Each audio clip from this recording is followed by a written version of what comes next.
Ladies and gentlemen, welcome to the Tribble Timewarp for Season 6. It is the 23rd of May, or at least it was when I started filming this. It was the 24th by the time I finished. And this is the no-win scenario.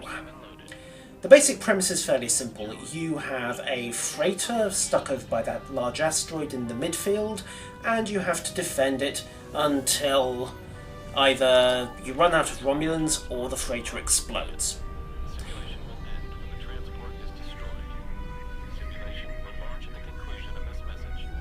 Indeed, the computer speaks the truth, for you have a 60-second countdown that begins when you interact with the transport.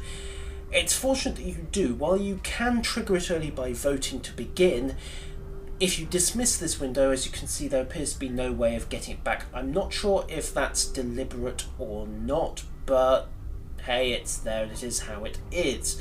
It is by no means the worst thing that is wrong with this mission at the moment. There are 10 waves of Romulans that have to be beaten to win the scenario, and there you have the first problem. Of course, it is possible to win the no-win scenario, and you don't even have to reprogram the computers and give the Klingons a bad case of respect. Now, Cryptic are saying in the patch notes that they expect you to die sometime around wave 6 or 7. Well, that's Cryptic being wildly optimistic at the moment, truth be told, because this is wave 1 and it is a total and utter cakewalk. You get 2 groups of escorts and birds of prey that frankly wouldn't be much of a challenge even if there were only 2 or 3 ships. I mean, for heaven's sake, 3 escorts, a couple of birds of prey. I'm wondering if I could take these guys solo. I suspect I couldn't, but yeah, no. I'm sorry, wave 1 needs to be seriously beefed up, Cryptic. However, I don't imagine they're going to go for that immediately. As you can see, the Romulans are pretty much dead. The freighter's barely injured, courtesy of an extend shields and a few hazard emitters, and well, we're barely scratched. Waves 2 and 3 are marginally harder. Wave 4 is not all that. So in fact, I am going to just jump forwards and show you the real problem with this mission. Ladies and gentlemen, welcome to level 9. You will note, by the way, that we are down a captain. There are only 4 of us left in the match at this point. We didn't actually get a replacement. You will also note that we have got 3 scimitars and Lord knows how many scorpions, birds of prey and Mugai bearing down on us. We have no escort. We have a Dakir, a Nebula, an Atrox and a baseline Odyssey. I don't believe that was the Wondership variant because I didn't see him pull any of the usual tricks that you associate with the Oddie +1. We're doomed, aren't we? I mean, I just died. I mean, how much more doomed can we get? Indeed, Clytemnestra is about to go down as well. There we go. I mean, there's no way the freighter's going to survive this, is there? Well, actually, yes it does. Notice the range I've respawned at, 15 kilometers out. That makes it a matter of less than 30 seconds until I'm back in the fight. I can dump in Engineering Team 1 immediately out of impulse to triage the hull, and once my auxiliary power's back up, we get Hazard Emitters 3 into play, and not only are the plasma fires out, but we're seriously repairing the hull. In the meantime, most of the birds of prey and the scorpions are gone, the Mugais are being whittled down, so the incoming fire and the incoming threats are rapidly being reduced, and the situation is actually stabilised at this point. We've still got a few birds of prey to deal with, we've still got a bit of a risk on our hands, but honestly, the crisis of the wave is past. And bear in mind, this is level 9. This is a wave that supposedly we should have had major trouble even getting to, never mind surviving. We're down a player. For those 30 seconds, we were effectively at 60% casualties. I'm sorry, I don't care how far you intend to make the semantics twist and turn. that should have been game over for us. And it wasn't. It really wasn't. We recovered. The freighter got dinged, but wasn't in serious trouble. So this is really my first complaint about this mission at the moment. It is too damned easy. Not something I should be saying about a scenario that's being advertised as "you're not going to win this, ha ha ha, good luck suckers." My second point, and it ties into the first one because they have exactly the same cause, is that this mission can get too slow at times. In fact, I suspect that's why we lost our fifth captain. He walked out. I don't know whether it was technical or internet or whatever, but I suspect it was simply because he ran out of time in real life and had to log off. It's so much politer to say that than just to say, well, he got bored and left.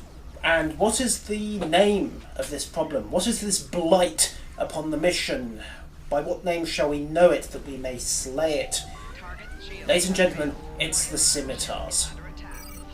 We have 3 of them in this wave.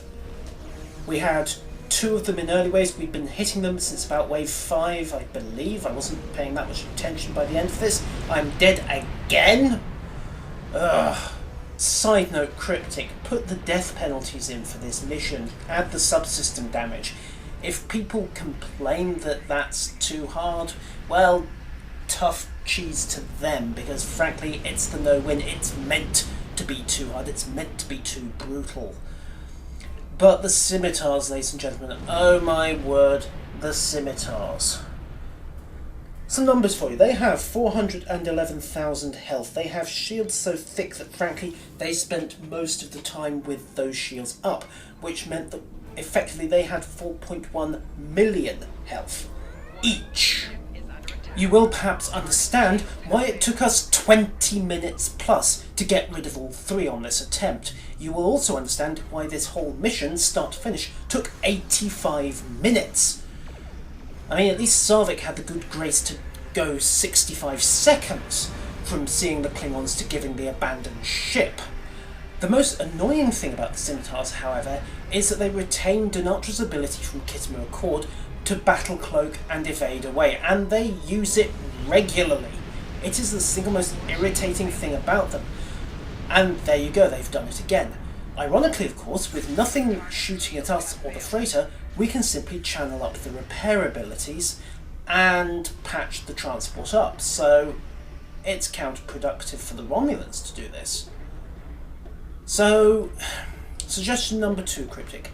Dump the scimitars. They slow down the mission, they drag it out, they don't make it any more difficult.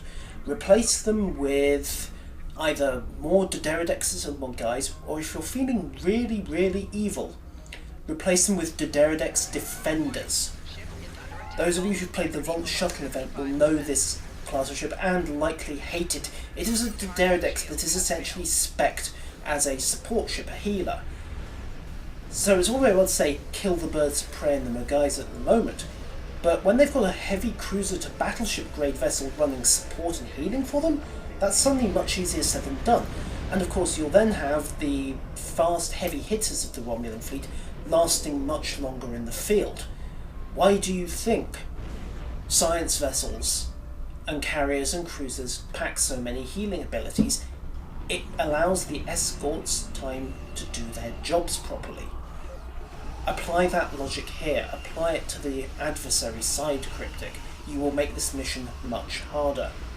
You will also make it considerably more interesting because we won't spend 20 minutes playing Hunt the Snark and trying to bring down a ship that frankly is a living nightmare. I mean, look at its shield display at the moment. We're all beating on it and the shields have just about deigned to start flickering.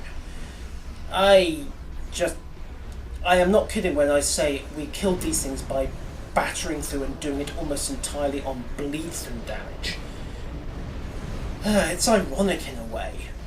All of Cryptic's previous PvE content has very much been escort-focused and DPS-focused.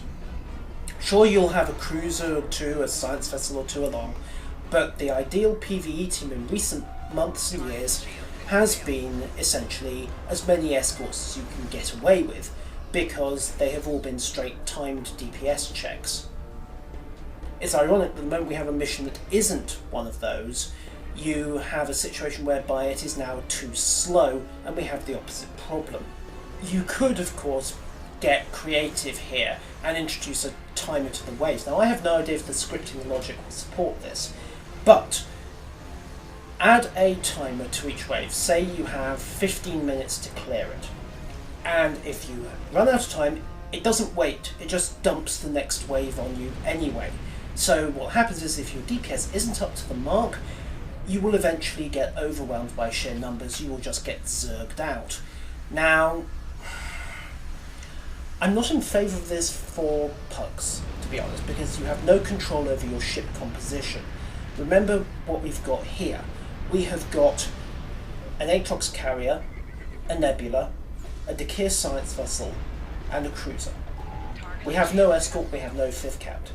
We are, bluntly, horribly undergunned.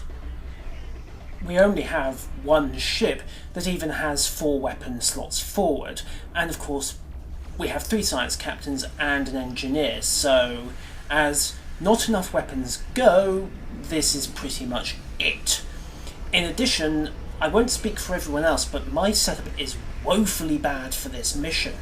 It's geared for static siege work. It was built for STFs taking out nanite transformers and the like, so it's very much optimised for static targets, which is exactly what you're not getting, and that damn thing has cloaked out again!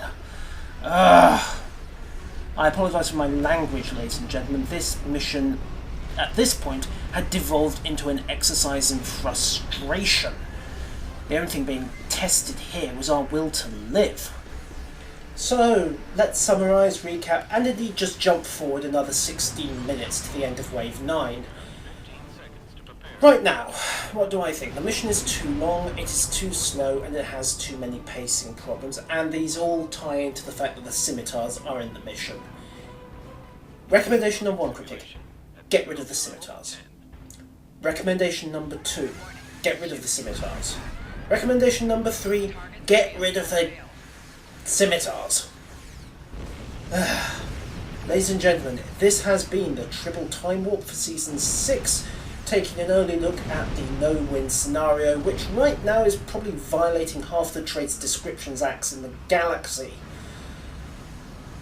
It has been the 24th of May. Those of you watching the clock will realise that I wasn't actually exaggerating in the slightest when I said this took 85 minutes to get to the start of level 10.